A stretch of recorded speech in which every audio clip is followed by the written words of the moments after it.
बेटा बताने के पीछे लॉजिक केवल और केवल इतना सही था कि अगर मैं आपको ये नहीं भी बताता तो भी काम तो शायद बन जाता, लेकिन प्रॉब्लम ये है बेटा कि ना कई बार अपने को ना बहुत छोटे छोटे से क्वेश्चन मिल जाते हैं। जैसे इसके लिए पहले तो अगर फोर्स का ग्राफ बनाओ तो ऐसा हो एक्चुअल फोर्स वर्सेस टाइम, तो कुछ इस तरीके का मतलब ये मिली सेकेंड में ग्राफ, ये बहुत जूम करके दिखाएगा तो टक से कोलिजन होगी कि अगर उस टाइम को बहुत ज्यादा जूम करके देखा जाए कि बीच का फोर्स कैसा आ रहा है, तो ये है कंडीशन ऑफ मैक्सिमम डिफॉर्मेशन। जब मैक्सिमम डिफॉर्म हो और एफटी ग्राफ के नीचे का एरिया क्या देता है, इंपल्स। ये है बेटा एक्चुअली ये वाला जो एरिया, इधर वाला जो एरिया है ये क्या है, इंपल्स ऑफ डिफॉर्मेशन। और ये वाला जो एरिया है ये इन जनरल ये वाला एरिया जो होता है प्रैक्टिकली कम, और ये जो एरिया है ये हो गया इंपल्स ऑफ डिफॉर्मेशन। आपको पेपर में क्वेश्चन ऐसा मिल जाएगा, कह देंगे मान लो कोलिजन हो रहा है और बीच का फोर्स ऐसे वेरी कर ट्रायंगल, ताकि आप एरिया निकाल, ताकि आप एरिया कह देंगे बताओ अगर फोर्स ऐसे वेरी कर रहा है दो पार्टिकल्स के बीच में, ये मान लो है टाइम ये भी 1 मिली, ये मान लो है 2 मिली सेकेंड और मान लो ये है 3 मिली सेकेंड यहां तक का टाइम, कह देंगे बताओ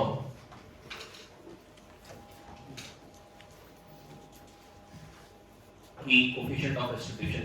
सिंपल सा क्वेश्चन है, इंपल्स ऑफ डिफॉर्मेशन। बेटा क्यों इंपल्स एफटी ग्राफ के नीचे का एरिया क्या होता है, बेटा dp by dt क्या होता है, 1 सेकंड में जो मोमेंटम में चेंज आता है dp मोमेंटम में चेंज आए dt टाइम, तो 1 सेकंड में कितना आएगा dp by dt, 1 सेकंड में कितना आएगा, यही होता है बेटा 1 सेकंड में मोमेंटम में चेंज आता है उसको फोर्स f dt। ये जो f है ना, अगर मान लो फोर्स f dt, ये क्या हो जाएगा छोटा सा एरिया, और ये है क्या 1 सेकंड में f का चेंज आएगा dt टाइम में f dt का चेंज आएगा, मोमेंटम में जो 1 dt टाइम में चेंज आएगा वो है f dt, वो हो जाएगा चेंज इन मोमेंटम जो आ रहा है ना dt टाइम में, वो छोटा सा एरिया छोटा सा चेंज मोमेंटम है, तो total area total change in momentum, तो बेटा ये हो जाएगा। अब यहां पर आप बहुत ध्यान से देखें, हाइट तो दोनों ट्रायंगल के लिए सेम है, ये वाले ट्रायंगल के लिए ये वाले ट्रायंगल के लिए, पर बेस डबल है, पर बेस ये वाला एरिया अगर a है ना तो ये 2a, impulse of reformation a है, इंपल्स ऑफ डिफॉर्मेशन 2a, तो e क्या हो जाएगा a by 2 that is 1 by 2, simple. ऐसे कुछ जैसा क्वेश्चन मिल जाए एडवांस में, मेंस में ऐसे कुछ जैसा क्वेश्चन एडवांस कि इंपल्स पे बेस्ड अगर कोएफिशिएंट ऑफ डिस्ट्रीब्यूशन पे क्वेश्चन आ जाए तो मेंस में आने की पॉसिबिलिटी बहुत रेयर होती है, बहुत रेयर।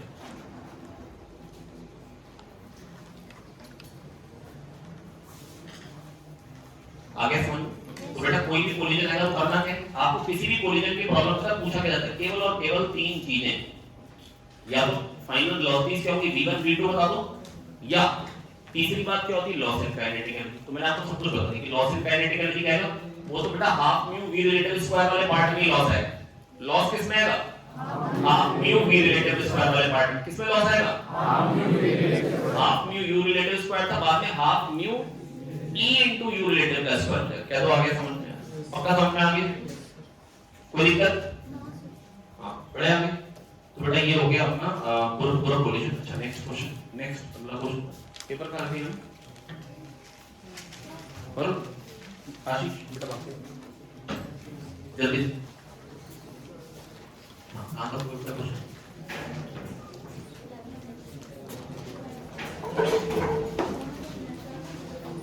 बेटा ये तो सही है, एसर्शन तो सही है बेटा, थोड़ा ध्यान और थोड़ा देखिएगा दोस्त, इधर आ जाओ मेरे दोस्त।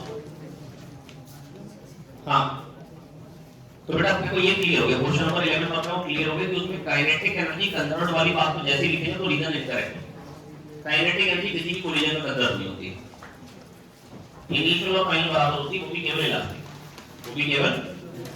अगला क्वेश्चन बहुत ही बकवास, ए रेडियस है स्फीयर का है ना, और बी साइड लेंथ के स्क्वायर के कॉर्नर्स पे, ठीक है भाई बेटा मार्कर में है साथ और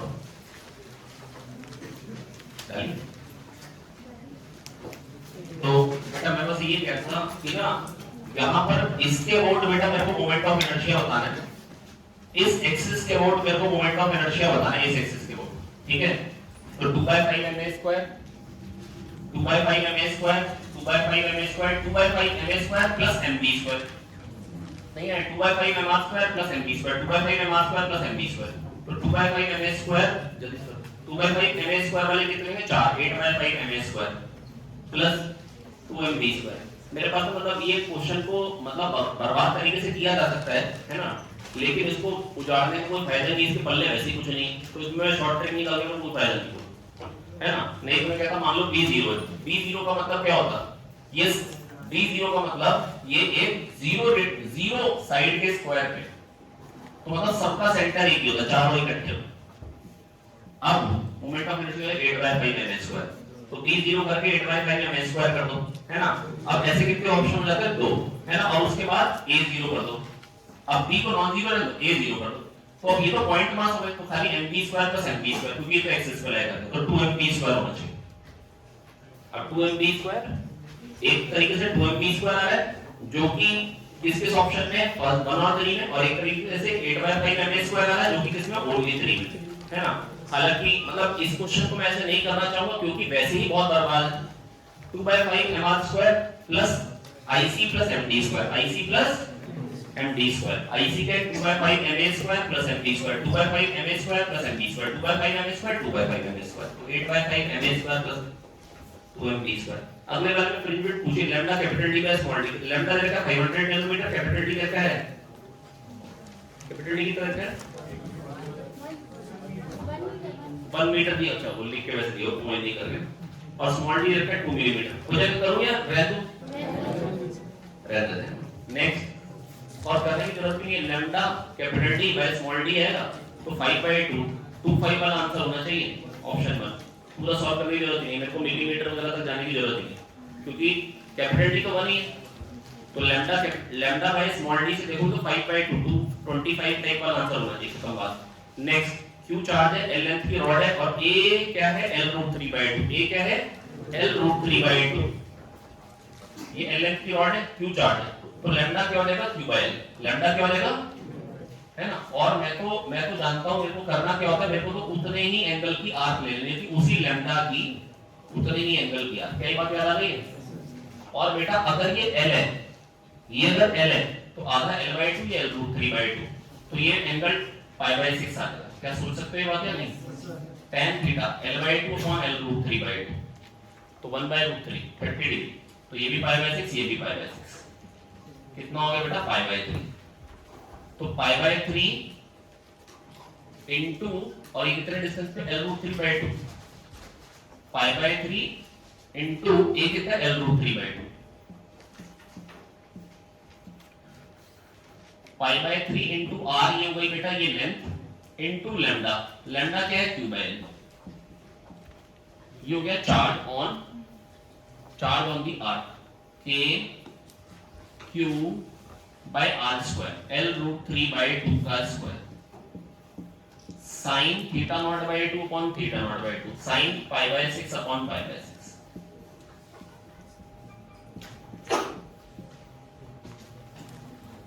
सही आंसर।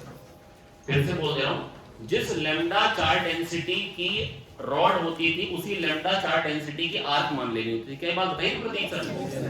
तो Q चार्ज है, L लेंथ की रॉड है, तो Q/L होगी लैम्डा, उसी लैम्डा चार्ज डेंसिटी की आपको आर्क लेनी पड़ेगी जो परपेंडिकुलर डिस्टेंस होता है उस रेडियस की, क्या बात याद आ रही है। तो इस पे चार्ज कितना देगा लैम्डा इनटू π/3 r है L√3/2, ये हो गया चार्ज, 1 लेंथ पे चार्ज इतना है तो π/3 इनटू L√3/2 पे इतना charge, K Q/r square sin θ0/2 upon θ0/2, this is the answer. मैं सॉल्व नहीं कर रहा हूं। अगले क्वेश्चन में बेटा मेरे को कहा गया है दो स्प्रिंग्स को ज्वाइन कर दिया सीरीज में, तो स्प्रिंग कांस्टेंट कितने फैक्टर से चेंज होगा, टाइम पीरियड कितने फैक्टर से चेंज होगा। स्प्रिंग कांस्टेंट बेटा K के मिलके बेटा 1/K इक्विवेलेंट होता है 1/K1 प्लस 1/K2, अगर दो स्प्रिंग को सीरीज में ज्वाइन कर दो तो क्या हो जाता है K/2, क्या हो जाता है, तो spring constant will change by factor of half, और टाइम पीरियड होता है 2π√m/k, क्या बात याद है। तो ये हाफ होगा तो बेटा वो √2 टाइम्स हो जाएगा, हाफ और √2 टाइम्स। तो बहुत ही बर्बाद क्वेश्चन था। अगला क्वेश्चन, अगले क्वेश्चन में r1 r2 θ1 θ2, r1 r2 θ1 θ2 junction temperature theta बताना। ध्यान से सुनना मेरी बात, मैं बस पहले बच्चों आपको ये कहना चाह रहा हूं, मान लो r1 r2 बराबर होते मैं कहना चाह रहा हूँ R1 R2 बराबर होते हैं और थीटा 1 थीटा 2 भी बराबर होते हैं। तो कोई करंट होता है तो बेटा अगर यहाँ पर टेम्परेचर बराबर तो यहाँ का टेम्परेचर भी वही होगा ना यार, हाँ ना, तो बोलो यार। तो इसका मतलब पूरे में टेम्परेचर वही का वही। अगर यहाँ पर 100 होता है यहाँ 0, तो बीच में लगातार बढ़ता बढ़ता बढ़ता बढ़ता अभी 100 हुआ, यहाँ 100 है यहाँ भी 100, तो बीच में भी 100 ही हुआ फिर, हाँ ना बोलो यार। फिर तो कोई हीट करंट होगा ही नहीं ना। अब हीट करंट नहीं तो हर जगह टेम्परेचर क्या होगा, वही थीटा 1 या थीटा 2। तो थीटा 1 और थीटा 1 थीटा 2 को दोनों को थीटा 1 रखो और R1 R2 को दोनों को R रखो, तो मेरे को आंसर मिलना चाहिए थीटा 1। मान लो थीटा 2 को भी थीटा 1 कर दो, R1 R2 को भी R कर दो, तो इसका मतलब आंसर कौन सा होना चाहिए, प्लस वाला आंसर कौन सा होना चाहिए। क्या ये बात समझ में आ गई, प्लस वाला आंसर होना चाहिए। माइनस वाले दोनों ऑप्शन एलिमिनेट हो गए। अरे हाँ ना तो बोलो। मैं ये नहीं कर रहा हूँ सॉल्व नहीं कर सकता, बिल्कुल सॉल्व कर सकता हूँ, एक लाइन में खत्म वैसे ही होगा, तो मैं सॉल्व क्यों कर रहा हूँ, टाइम नहीं। मैं फिर से बोल रहा हूँ, मेरी बात सुन लो बहुत ध्यान से, बड़ी सिंपल बात बोल रहा हूँ, बड़े सिंपल सी बात से समझो। अगर थीटा 1 थीटा 2 बराबर होते, मान लो दोनों की वैल्यू होती थीटा, तो आंसर बीच का भी थीटा ही आता। बस इतना ही सोच लो। थीटा मान लो, हाँ थीटा मिल रहा है, किस में मिल रहा है थीटा, थीटा किस में मिल रहा है, केवल और केवल थर्ड और फोर्थ, केवल और केवल थर्ड और। ये बात समझ में आ गई। अब इसके बाद मैं कह रहा हूं मान लो R1 0 होता, टेम्परेचर डिफरेंस होता है HR, तो इसके क्रॉस कोई टेम्परेचर डिफरेंस नहीं होता, तो आंसर आता थीटा।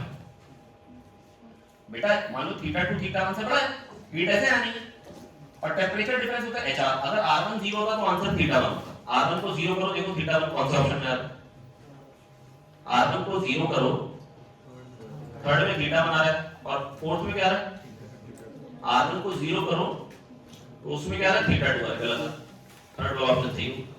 और ऐसा नहीं आप R2 को भी 0 करके देख सकते थे, मतलब ये तो ना कि आपके दिमाग में वही स्ट्राइक कर जो मेरे दिमाग में कर रहा है, आपके दिमाग में R2 0 आता, तो फिर आप कहते हैं कि इसमें टेम्परेचर ड्रॉप नहीं है, तो थीटा 2 आंसर है। R2 0 करके देखो थीटा 2 आता, R2 0 करो देखो थीटा 2 आता, वो भी थर्ड में है। R2 0 करो फोर्थ वाले ऑप्शन में, तो वो थीटा 1 है, गलत है, क्या तो आगे है ना। बाकी तो ऐसा क्वेश्चन आप ये नहीं कर सकते, ऐसा क्वेश्चन हमने क्लास में डिस्कस नहीं किया या नहीं किया। इससे अच्छा भी किया था भाई, स्फीयर में भी टेम्परेचर बताया था किसी जनरल रेडियस पे कितना होगा, याद आ रही बात है। तो बेटा करना क्या होता है, theta 2 minus theta 1 upon R1 plus R2, ये हो गया हीट करंट, ये क्या हो गया, और यहां पर theta minus theta 1 upon R1, यहां से थीटा निकाल। कई बार लोग इन दोनों को कंपेयर करते हैं, theta 2 minus theta upon R2। अरे भाई दोनों तरफ ले लोगे ना तो मतलब इधर से थीटा उधर, खाली एक ही जगह थीटा है, तो थोड़ा सा जल्दी कर आप समझ गए। देखो कोई खास बड़ी बात नहीं कर रहा, जैसा आपका मन करे आप इन दोनों कंपेयर कर लो, तो भी कोई बड़ी इक्वेशन नहीं, इन दोनों कंपेयर कर लो तो थीटा बस एक ही तरफ है। यहां पर थीटा से theta 2 minus theta by R2, theta minus theta 1 by R1, series में हीट करंट बराबर। अरे कह दो आगे यार। नेक्स्ट इसके बाद इलेक्ट्रॉन माइक्रोस्कोप का बेटर रिजॉल्विंग पावर होता है बेटा, किसी का भी बेटा कोई भी माइक्रोस्कोप ले लो बेटा, 1 मैंने आपको बताया था जो माइक्रोस्कोप का लिमिट ऑफ रेजोल्यूशन आता है वो कहता है 1.22 lambda by 2n sin alpha. क्या ये बात याद आ रही है, ये लिमिट ऑफ रेजोल्यूशन था, इसका इनवर्स होता है तो लैम्डा नीचे आता है। और बेटा इलेक्ट्रॉन माइक्रोस्कोप इसीलिए बेटर होता है क्योंकि उसमें लैम्डा आप जितना मर्जी को घटा सकते हो वेलोसिटी बढ़ा के उसकी, है ना। तो रिजॉल्विंग पावर होती है बेटा इलेक्ट्रॉन माइक्रोस्कोप की बेटर होती है क्योंकि उसमें वेलोसिटी को आप चेंज कर सकते हो, इलेक्ट्रॉन गन से जो इलेक्ट्रॉन्स आ रहे हैं, है ना। तो ये आप मतलब अगली बार के लिए आपको पता लग गया। चलिए बढ़ते आगे। एलईडी अभी बेटा ये ना ये वाला टॉपिक मैं आपको नेक्स्ट वीक में ना मतलब जो जितना भी छोटा पोर्शन बाकी है सेमीकंडक्टर का जहां पे आप अटक जा रहे हैं वो नेक्स्ट वीक अपने खींच देंगे ना। अभी मैं एक टॉपिक को लेकर अगर चलता हूं तो पूरे वीक में ना मैं एक ही टॉपिक खींच पाता, तो मेरा टाइम बड़ा वेस्ट हो जाता, इसलिए मैंने इसको भी ज्यादा टच नहीं किया ताकि आपके पेपर थोड़े से ठीक हो जाए। वैसे बेटा अगर इतना ध्यान दे देते, ये पहले भी आए मतलब पहले भी मेंस का आया हुआ क्वेश्चन है ये कि मतलब अगर बेटा एक इलेक्ट्रॉन वोल्ट में गैप दे रखा है और वेवलेंथ एमिटेड पूछ रखी है, होता क्या है कि ये वैलेंस बैंड होता है, ये कंडक्शन बैंड होता है, एक डोनर लेवल होता है, एक एक्सेप्टर लेवल होता है। यहां से यहां में जब इलेक्ट्रॉन जंप करता है बेटा वो जो एनर्जी निकलती है वही एलईडी होती है, एलईडी से लाइट निकलती है। तो वो एनर्जी गैप दे रखा है उसको hc बाय लैम्डा से कंपेयर करना। एनर्जी क्या दे रखा है, उसी को hc बाय लैम्डा से कंपेयर करना है। 1240 by lambda is equals to 1.9, खत्म बात, यहां से लैम्डा निकाल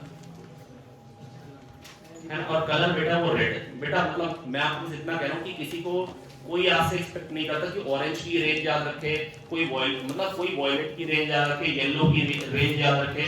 बस जो एक बात एक्सपेक्ट करी जाती है आप लोगों से कि आप क्या याद रखें, तो आप ये याद रखें कि आखिरी वाला रेड होगा और शुरुआत वाला वॉयलेट होगा, बस है ना। मतलब और वो थोड़ी बहुत रेंज नहीं होती, ठीक ठाक सी रेंज होती है ना। वैसे 650 बोल रहा है, क्या कर सकते हैं यार, ठीक है भाई, रेड लेके चलना बस। यहाँ पर आंसर रेड, क्या आंसर यहाँ पे रेड है ना। अब दिमाग ना लगाए ना इसमें अगर ऐसा भी अगर आप फंस गए तो फिर इसमें हम भी कुछ नहीं करते। मेरे को भी याद नहीं है, मैं भी आपके साथ नहीं, मेरे भी माइनस है ना। ये बेटा रेंज में का कोई फायदा नहीं है, क्या करना है रेंज याद करने का, यही सब थोड़ा करना है, इसलिए जन्म लिया हमने, ये छोटे काम करने के लिए जन्म नहीं लिया। तो सहज ने ज्ञान दे दिया था, आधा बंद हो गया ना वो हॉस्पिटल में, बंद हो गया ना तो आना, एक बंद हो गया, चालू तो गधे, आना बंद हो गया ना, नहीं आ रहा ना, नहीं आ रहा, मैंने लगा दिया। हाँ, a large number of water drops each of radius smaller combined to form a bigger drop। तो बेटा क्या होगा, ये इनके में भी क्वेश्चन आया था अभी, इनका भी जो पेपर हुआ था उसमें भी आया था। तो पूछा गया कि कितनी राइज इन हीट एनर्जी। बेटा बेसिकली होता क्या है बेटा, जब एन ड्रॉप मिलके बड़ी ड्रॉप मिलेगी तो बेटा क्या चीज सेम रहेगी, सरफेस एरिया या वॉल्यूम। बेटा छोटा छोटे में तोड़ते हो ना, छोटे छोटे सारे आपने कप से निकाल के चाय छोटे छोटे सॉस में डाल दिए तो एरिया बढ़ गया है ना, एरिया बढ़ जाता है इसीलिए जल्दी ठंडी होती है। तो यहाँ पर क्या है, एरिया कम कर रहे हो, एरिया कम कर रहे हो तो सरफेस एनर्जी कम होगी। सरफेस पे जो होते थे मॉलिक्यूल ज्यादा, उनकी एनर्जी ज्यादा होती थी। Surface tension is surface energy per unit surface area, surface energy per unit area को सरफेस टेंशन कहते हैं। क्या ये बातें याद आ रही है? Surface tension is surface energy per unit area, surface tension is surface energy per unit area, surface tension is surface energy ढक्कन, surface tension is surface energy per unit area. तो बेटा n into 4/3 pi r cube, पहली बात तो क्या चीज बराबर करोगे, एरिया या वॉल्यूम, बराबर 4/3 pi कैपिटल r क्यूब है ना। अब बेटा कितना हीट एनर्जी बढ़ेगी, जितनी सरफेस एनर्जी कम होगी उतनी थर्मल एनर्जी बढ़ जाएगी, ठीक है भाई। तो T into 4 pi r square into n, ये इनिशियल सरफेस एनर्जी थी और बाद में कितनी होगी 4 pi r square। और ये कहते हैं सरफेस एनर्जी जो इंक्रीज मतलब जो थर्मल एनर्जी डेवलप होगी per unit volume upon volume का। चल भाई T को तो बाहर रखना है। अच्छा अब ये कैलोरीज में चाहते हैं, किस में चाहते हैं, कैलोरीज में है ना। वो आपको मालूम है J की वैल्यू तो 4.18 होती है, उसे डिवाइड कर दो तो फिर कैलोरीज में आ जाएगा आंसर यार। ये तो गरीब जमाने की बात करें, मैकेनिकल इक्विवेलेंट ऑफ हीट। पहले असल में थर्मल एनर्जी जो होता था ना, जो हीट होता था उसको एनर्जी नहीं माना जाता था है ना, वो समथिंग जो फ्लो कर रही है।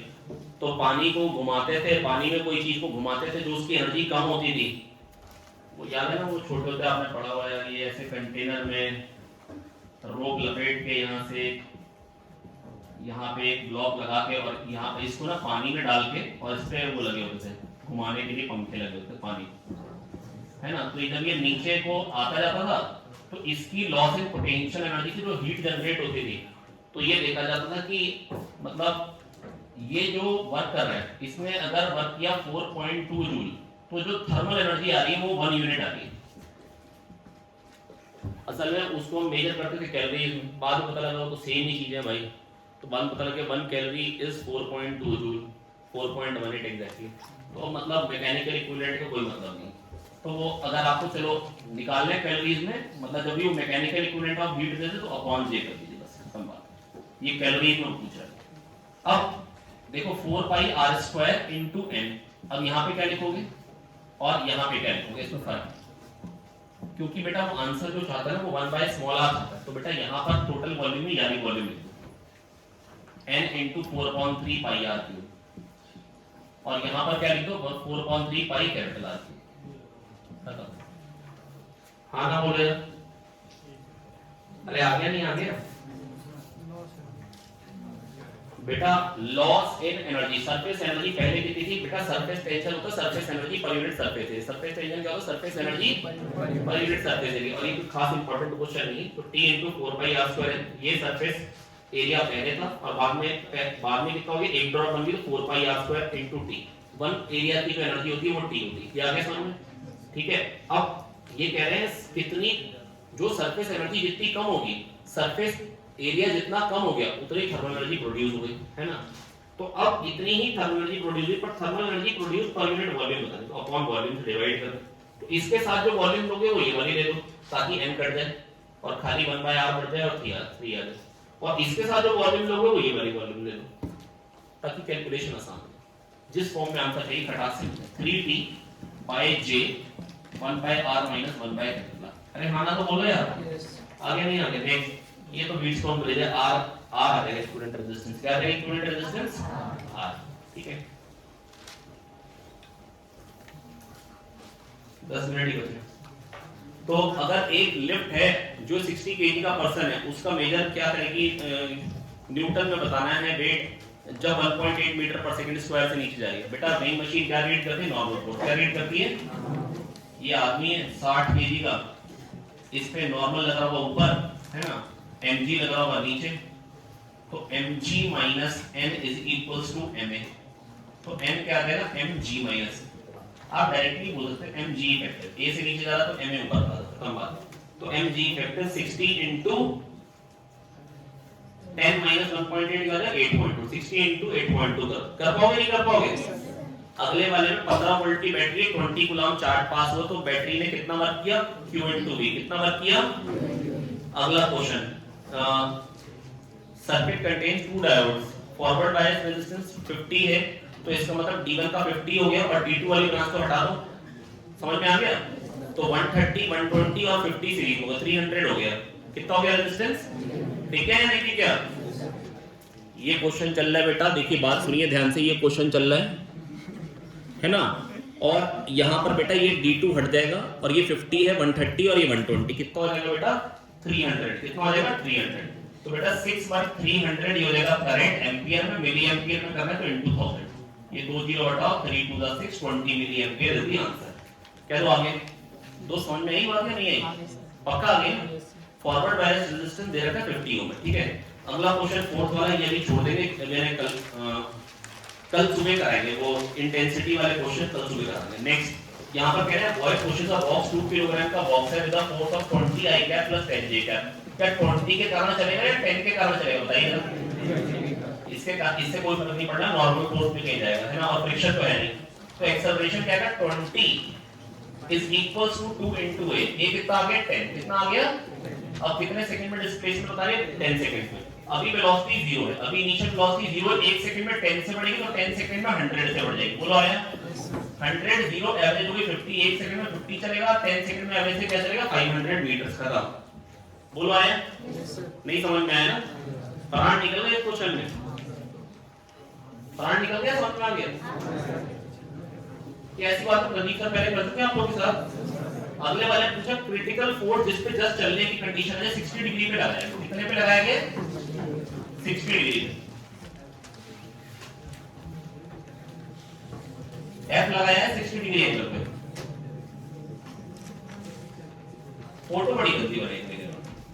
F cos 60 F/2, F sin 60 F√3/2। यार कोई मदद कर दो यार। और mg कितना है? √3 की, चलो mg को mg लिखो नॉर्मल। और जब ये बस f/2 μm के बराबर हो जाए, जस्ट चलने की कंडीशन आ गई, तो f/2 = μm, और m क्या हुआ? दिस प्लस दिस, क्योंकि ऐसे से चलेगा mg + f√3/2। क्या यहां से f निकाल पाएंगे या नहीं?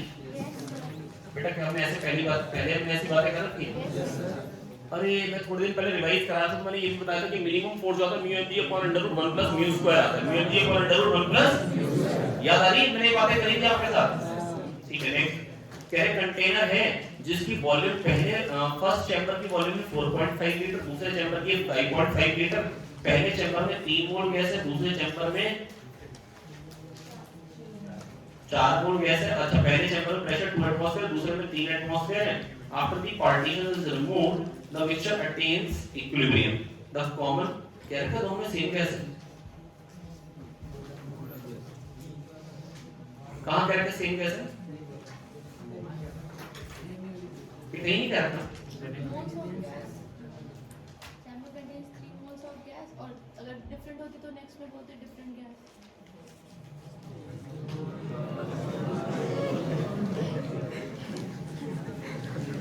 तो बेटा यहाँ पर कहना चाहिए था कि second chamber contain 4 moles of same gas, है ना, ये ऐसा कुछ लिखा होना चाहिए था।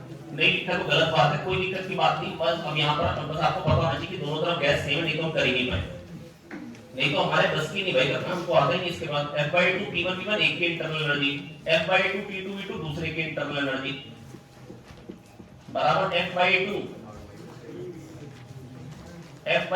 P V1 plus V2। ये क्या हो गई? इंटरनल एनर्जी तब हो गई जब मिक्सचर की, क्योंकि इंटरनल एनर्जी तो चेंज आ गई क्योंकि सारे के सारे कोलिजन इलास्टिक। हाँ ना बोले? कई बार मतलब बुक्स में ना, मतलब खास तौर पे केमिस्ट्री की बुक्स में ना इसको लिखा होता है Boyle's law, P1 V1 plus P2 V2 equal to P V1 plus V2 ना, ये बॉयल्स लॉ तो बेटा for same mass of gas PV का प्रोडक्ट कांस्टेंट है ना। ये दो कंटेनर की मिक्सिंग में बेटा ये बॉयल्स लॉ है। ये है आपने टोटल इंटरनल एनर्जी इनिशियल और फाइनल बराबर होते हैं क्योंकि सारे के सारे कोलिजन है, ठीक है। नेक्स्ट, इसके बाद बेटा अगला क्वेश्चन है जो वेलोसिटी होगी x plus 30t दे रखा है, याद आया? t equal to 0 पे a sin x होगी और t टाइम में कितना 30t पीछे जा रही है, तो वेलोसिटी ऑफ वेव क्या होगी? 30 मीटर पर सेकंड हो गई और वो भी नेगेटिव, 30 मीटर पर सेकंड हो गई और वो भी negative.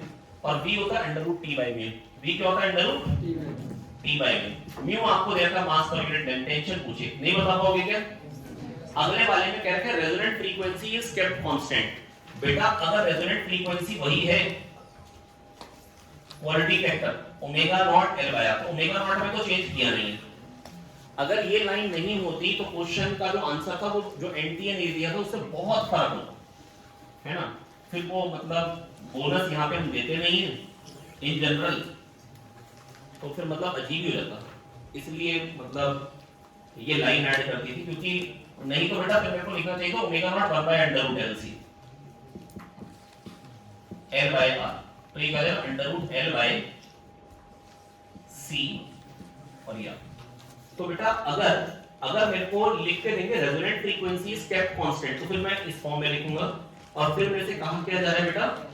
Inductance is increase twofold and resistance is decrease by twofold, तो ये 1/2 हो गया और यहाँ पे डबल हो गया, तो 4 टाइम्स हो गया। पर अगर इस तरीके से सोचता कि अगर and capacitance is remained as it is अगर कह देते, अब अगर ये बात होती resonant frequency is kept constant और कहते capacitance is remain as it is, तो ये डबल किया और इसको आप देखो 2√2 टाइम्स होती है, क्या होता है 2√2 टाइम्स, है ना। आंसर 400 ही था बेटा आपके उसमें, पहले से ही 400 था, वो एनटी वाला ही आंसर की दे रखी थी। अच्छा अगला ये मैक्सिमम जो मैक्सिमम और मिनिमम जो एम्पलीट्यूड आ रहा है वो 16 वोल्ट और 8 वोल्ट आ रहा है। बेटा मैं आपको याद दिला रहा हूं, एसी में आपने एएम अपना जो सिग्नल था, जो मैसेज सिग्नल था वो ऐड किया था। कई बात याद आ गई? नहीं याद आ गई? हाँ ना बोलो। हम क्या करते हैं बेटा, हम केवल और केवल एम्पलीट्यूड में चेंज करते हैं, फ्रीक्वेंसी वही होती है, वेवलेंथ वही होती है। फ्रीक्वेंसी और वेवलेंथ में हमने चेंज नहीं किया। मैक्सिमम एम्पलीट्यूड आता है एसी प्लस एएम या एएम प्लस एसी कह लीजिए, है ना, ये मैक्सिमम होता है।